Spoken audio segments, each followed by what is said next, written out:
never slow up, no I don't take shit. I got no love for the fakeness. If you wanna play tough and wanna hate this, I'll always show up.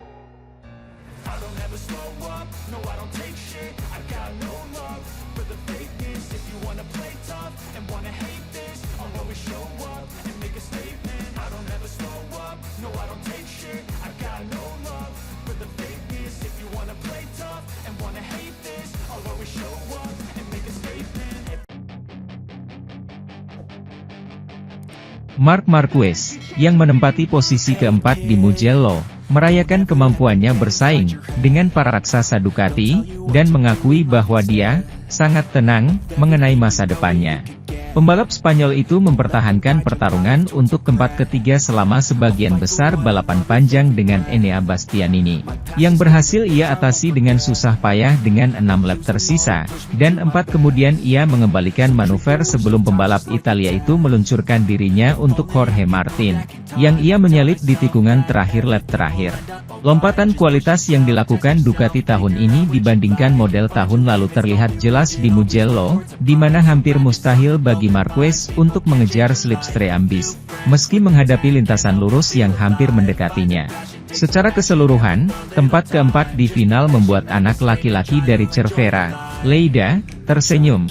Sangat senang bisa bersaing dalam waktu singkat dengan Desmosedici tahun 2024. Sekali lagi menunjukkan bahwa dia adalah hewan kompetitif yang tidak biasa. Saya berada di belakang Bastianini sepanjang balapan, tapi tidak ada cara untuk menyalipnya. Dia adalah pebalap Ducati terkuat di lap terakhir. Dia menyalip saya dan saya tidak bisa berbuat lebih banyak, tidak ada lagi yang bisa dikatakan, rangkumnya. Marc Marquez, yang dengan hasil ini tetap berada di posisi ketiga Piala Dunia, tertinggal 35 poin dari Jorge Martin, yang finish tepat di depannya dan tetap menjadi pemimpin. Hampir sepanjang pengujian, ban belakang sepeda motornya mengeluarkan asap saat ia mengaktifkan alat ketinggian saat menghadapi garis finish. Kalau asap belakang, bannya kepanasan.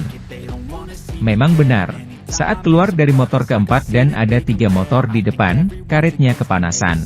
Tegas pemuda Katalan yang selalu memanfaatkan setiap kesempatan yang datang kepadanya selama beberapa waktu untuk menggarisbawahi bahwa ia mampu menempatkan sapi suci pabrik Borgo Panigale dalam masalah serius.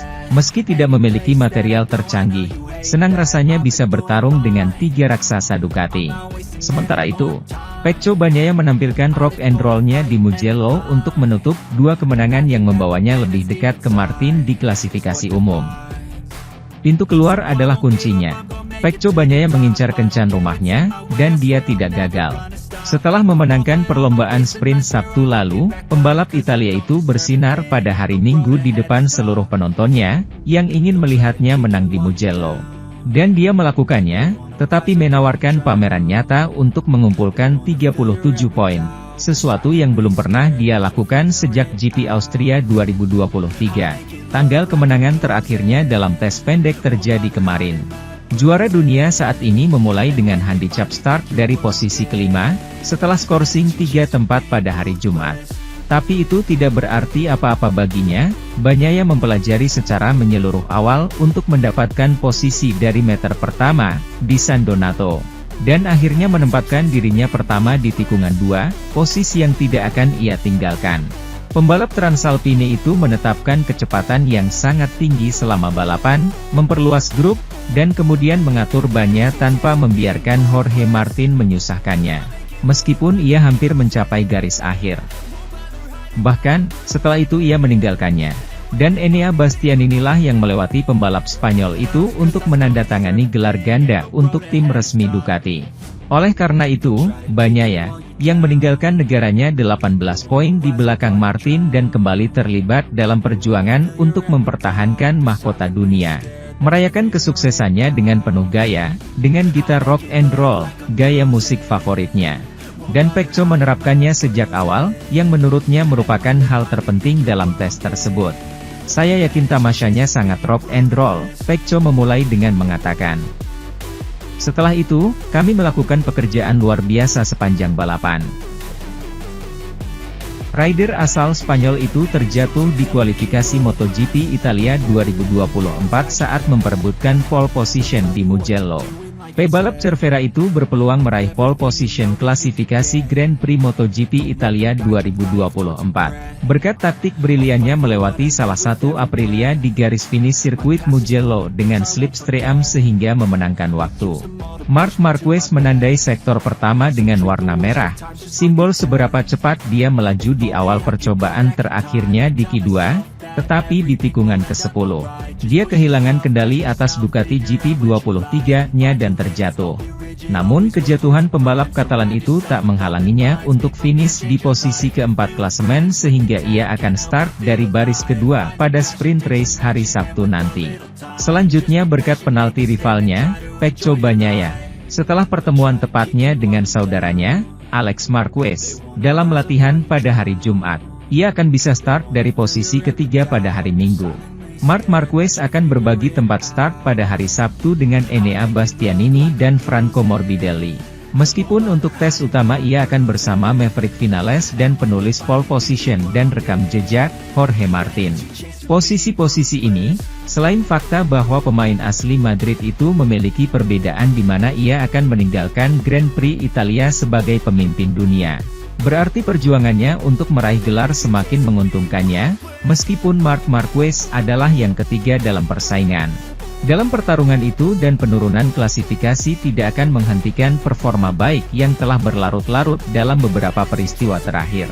Comeback dalam dua tes terakhir menegaskan kembali posisinya di pabrikan Borgo Panigale, juga memikirkan kemungkinan penandatanganan untuk tim resmi. Di sisi lain, klasifikasi Grand Prix MotoGP Italia 2024 di sirkuit Mugello membuat kami menjalani sesi yang sibuk, di mana Jorge Martin mengambil posisi terdepan dengan rekor sirkuit meskipun ada upaya Pecco Bagnaia untuk mengambil tempat pertama.